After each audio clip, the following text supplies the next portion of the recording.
En el informativo de NTN 24 nos acompaña Edgar Cárdenas, es el secretario general del Colegio Nacional de Periodistas de Venezuela, seccional Caracas. Está en pantalla, bienvenido, buena tarde. Buenas tardes, saludos a la audiencia, agradecido por la invitación. Edgar, liberaron a 9 periodistas. ¿Cuántos comunicadores, colegas quedan en prisión a esta hora?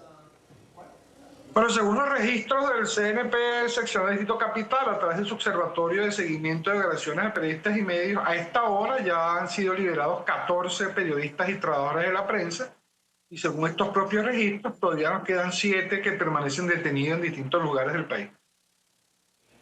Edgar, buenas tardes. Jenny Lizarazo les saluda. Quería preguntarle por los riesgos que enfrentan los periodistas que quedan expuestos al salir libres. Veíamos que algunas de las liberaciones que se han dado hasta el momento no permiten que den declaraciones. ¿Algunos de esos periodistas que han sido liberados hoy tienen restricciones para dar declaraciones o de hecho hacer su trabajo comúnmente? Sí, es precisamente por ello es que no hablamos de liberaciones, sino estamos hablando de excarcelaciones, que son dos términos distintos, porque estas excarcelaciones implican que están en libertad pero con medidas cautelares. No tienen libertad plena y entonces esas medidas cautelares van desde la prohibición de salir del país, evitar declarar sobre el tema, prohibir la salida inclusive de determinadas áreas regionales o locales, por decirlo de alguna manera, las presentaciones obligatorias en algunos tribunales. Entonces son esas medidas las que están presentes, por lo tanto entonces estamos hablando de excarcelaciones y no de liberaciones, porque no hay liberación plena.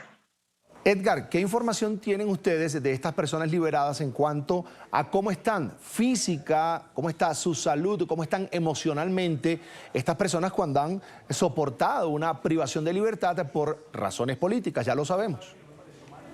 Sí, aquí, bueno, lo importante es destacar que algunos fueron detenidos por el ejercicio de la profesión periodística, por hacer cobertura de determinado hecho, o por emitir una opinión, o por un trabajo periodístico, y otros solamente por ser disidente o expresar su inconformidad, ¿no? Ahora, en la mayoría de los casos, sí hay un patrón de coincidencia que tiene que ver con la afectación psicológica. Muchos de ellos estuvieron aislados por largo tiempo en estas prisiones, no tuvieron derecho al nombramiento de un abogado privado, las visitas eran irregulares y la poca asistencia médica en algunos casos.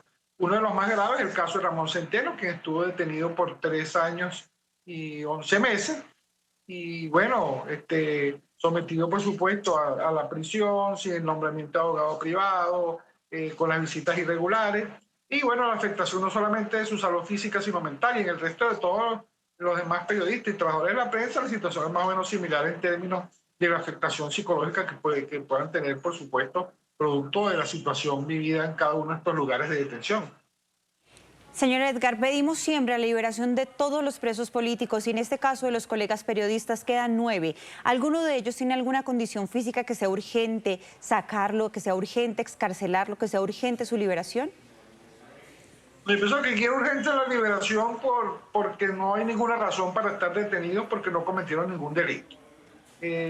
Desconocemos la situación de salud de urgencia que ustedes reflejan en el caso de estos que quedan allí.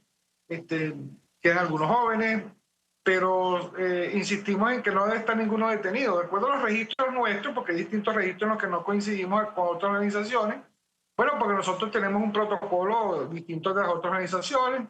En nuestro caso estábamos hablando de que permanecían 22 detenidos, con la liberación de Viallo Pileri quedan 21, ahora con la liberación de estos 14 para nuestra cuenta nos habla de 7 periodistas y trabajadores de la prensa todavía que permanecen en prisión.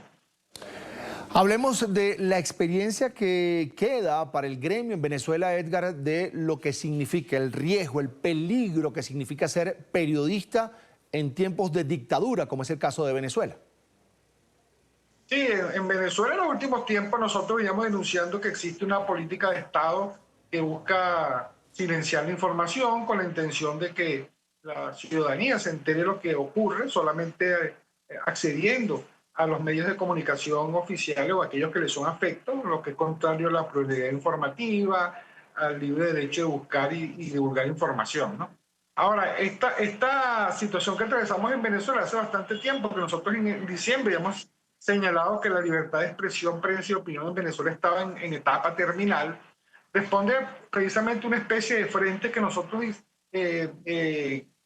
disertamos sobre ese punto, sobre un análisis que tenía que ver con los tres frentes con los cuales se actuaban en perjuicio de los periodistas y los medios de comunicación y la libertad de prensa y expresión y opinión. Uno es el frente institucional, el control de los medios a través de la censura, a través del cierre de medios, la no renovación de concesiones.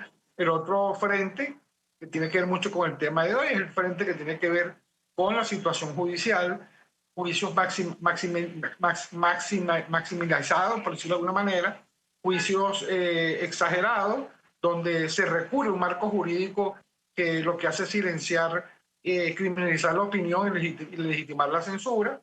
Y por otro lado, toda esta política de hostigamiento y persecución con ese tercer frente implica entonces que los periodistas recurren a la autocensura por temor a su seguridad física y a los de sus entornos, de su familia.